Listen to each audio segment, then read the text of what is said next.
حكم العدالة، برنامج تمثيلي أسبوعي يكتبه للإذاعة المحامي الأستاذ منيب هائل اليوسفي.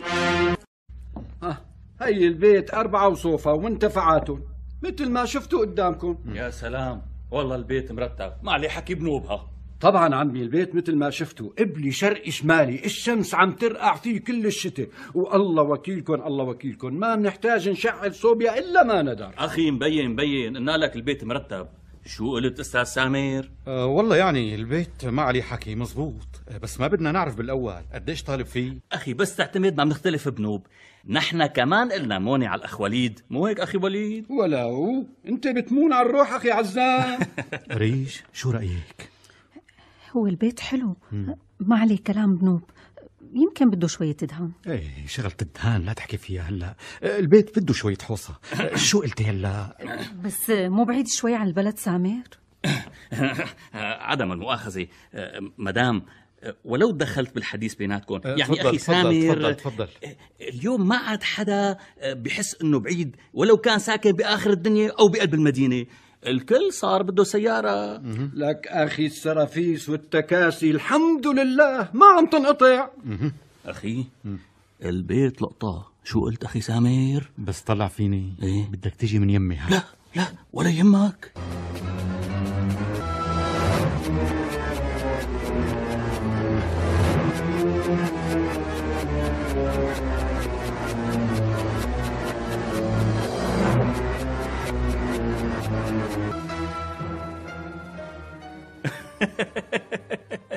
الله عليك الله عليك، لك أنا بطلع محامي ونص. وبعدين ما سمعت بالقانون الأخير؟ أنو قانون أخي؟ أخي بيوت الجمعيات ما عاد بدها دعاوي إحلال عضوية. لكن شلون بده ينباع البيت؟ رأسا بنكتب العقد وبينزل الأخ وليد على الجمعية وبيتنازل عنه مباشرة. المحامي هذا. طيب لحظة، كتابة العقد ما بدها محامي يكتبه أخي عزام؟ مو هيك الأصول؟ لك يا سيدي هلأ إذا بدك تطلب من محامي يكتب لك العقد بده يقول لك ناولني، ويعني ما بيرضى بهديك الحسبة. وبعدين العقد يلي بده يعمل لك يا ليكو وينه؟ ليكو شحو، شوف هذا هو العقد تمام. مزبوط. لشو حط المصاري أخي سامر؟ أنا برأيي تاخذ رأي المحامي. يا مدام صدقيني الشغلة مو محرزة. شو أمرت أخي؟ يلا سيدي يلا توكلنا على الله، اكتبوا العقد مثل ما اتفقنا سامر بيك. شلون يعني؟ 7 ملايين هلأ، و7 عند الفراغ، و2 عند التسليم. مزبوط. هذا الحكي هو اللي صار. خلص قولوا يا رب. أخي سمعونا الفاتحة بالأول، سمعونا الفاتحة. يلا بسم الله الرحمن الرحيم.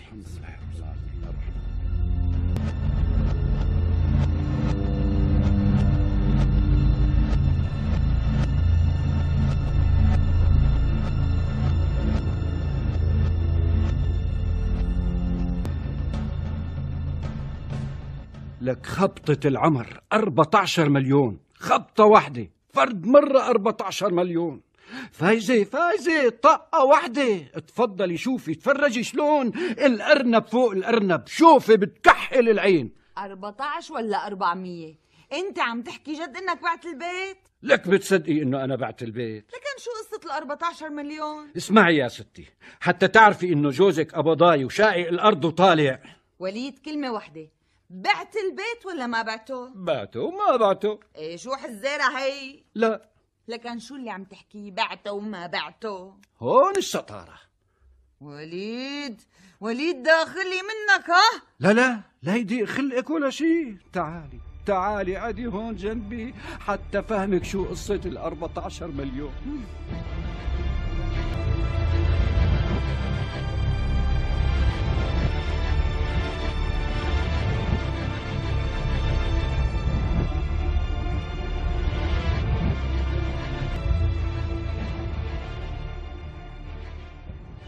معقول هالحكي يا رجل؟ الله وكيلك يا أستاذ وهيب، مثل ما حكيت لك بالحرف الواحد. العمى هذا نصب واحتيال. قلت له وحذرته، قلت له ما يكتب العقد إلا عند المحامي، ما صار إلا كتبه السمسار صاحب المكتب.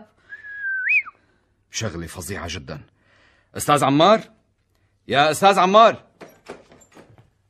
نعم أستاذي. تعال واسمع على هالدعوة الغريبة. خير أستاذ. قديش صار لي بالمحاماة مثل هيك دعوة ما سمعت يا عمار. أثرت فضولي أستاذ. هالرجل هاد اشترى بيت بضاحية قدسية ب16 مليون ليرة سوري. نعم.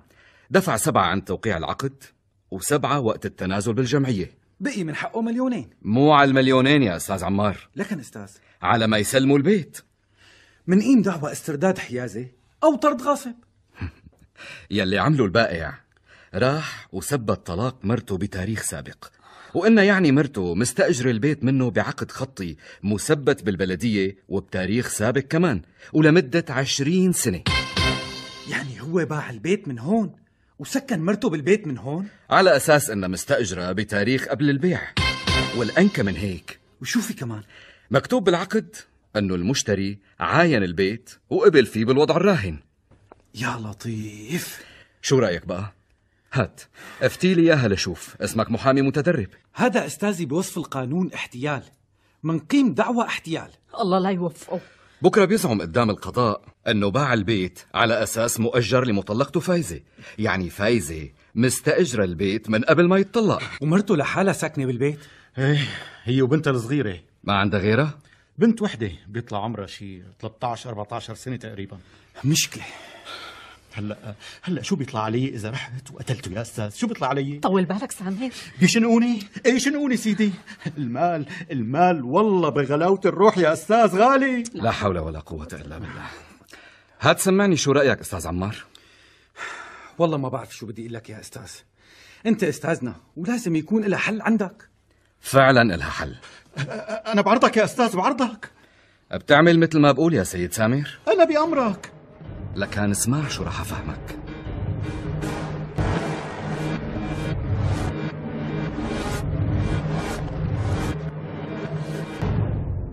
فتح لي مخك مليح واسمع شو راح فهمك. هات لشوف يا محي الدين، اسمك انت خبير ومجرب ومارق على راسك اشكال الوان يا ريان. بالوقت الحاضر ما في غير انك تكف مغياب. كيف مغياب؟ شلون يعني شلون؟ تهرب. اهرب؟ ايه تهرب، ولا مفكر تلطش 14 مليون والناس تسكت لك؟ شو بيقدروا يعملوا معي يعني؟ في غير بدهم يرفعوا دعاوي؟ يرفعوا يا سيدي، هي المحاكم قدامهم. ولك حبيب قلبي، المال بغلاوة الروح، عم تسمع؟ المال بغلاوة الروح. عم تقول اهرب؟ وين بدي اهرب؟ فهمني وين؟ يعني ما إلك غير لبنان. لبنان؟ لبنان، ليك لحشة حجر من هون لحتى يبرد جرح الناس يلي أخذت منهم 14 مليون. ولا مستقلة يعني؟ لك 14 مليون عود عدهم، بدك يومين. طيب يا سيدي هربت، وبعدين؟ بعدين سيدو بحل الحلال. بس مرتي وبنتي لميس. يعني شو بده يصير عليه؟ أنا فهمني شو بده يصير عليه. مو على بيصير لك. شلون بدي اتركهم اذا كنت قادر طلق مرتي لميس بنتي حبيبتي؟ ولك عم قلك كف مغيب، كف مغيب يعني سنة سنتين وبترجع. اللي هو يعني. وبعدين؟ بعدين يا سيدي بترجع وبحل الحلال. وإلا شو؟ يعني وإلا ما في قدامك غير السجن.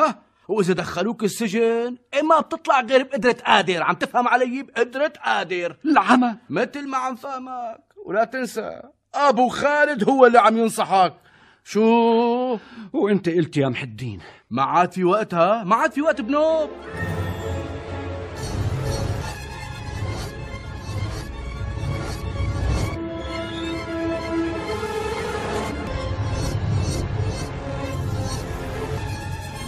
ست فايزة، يعني بتعتبريني مثل أخوكي؟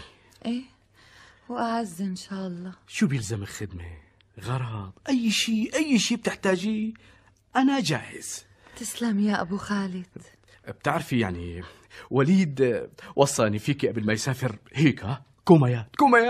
قال لي والله إذا بدك شي احتجتي لشي يبقى اتصلي بأبو خالد. بعدين الست اللي مثل حضرتك يعني عدم المؤاخذة. وبعدين معك يا محي الدين، والله خجل